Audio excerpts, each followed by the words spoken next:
Did you know that pigs can't fly? No, they can't. The puppets are amazingly done, and seeing them up close, the detail is amazing. They're works of art.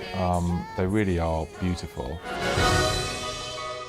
What I love about the show is that it's bigger and better than the book, and it takes it in all different directions that the book doesn't. I think this show is beautifully designed. It looks absolutely fantastic, and I think the best things for kids, whether they're books, films, theatre shows, work on more than one level, so the grown-ups enjoy them too, because I think that's important, because it's the grown-ups that buy the tickets. Blubbery child, you have travelled over land to seek wisdom, and now you have found it in me, for I I've always been interested in space travel, and I'd read lots of books about the space race between the Americans and the Russians in the 60s, and I was fascinated with that story, and I thought, could I do something with a sense of that, but for kids? And then I was trying to think of what's the least likely animal to go to the moon or even into space, and I thought a hippo.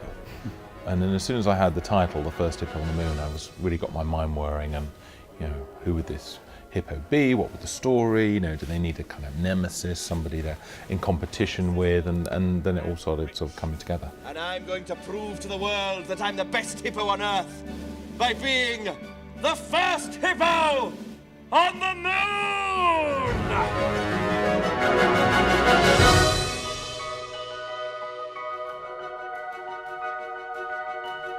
What does this do?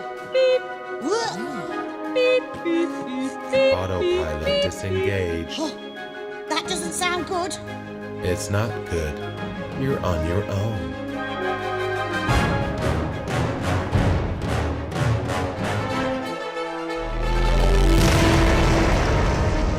It's magical seeing your book come to life. You do feel like a magician because it was just in your head at some point, and then it became a book, and Tony Ross did these brilliant illustrations in the book, and that's sort of a stage of it coming alive.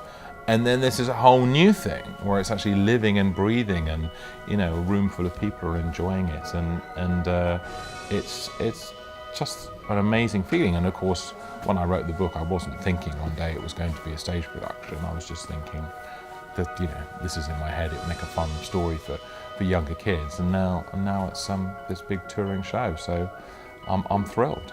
I am Hercules Waldorf Franklin III, and I take whatever I want.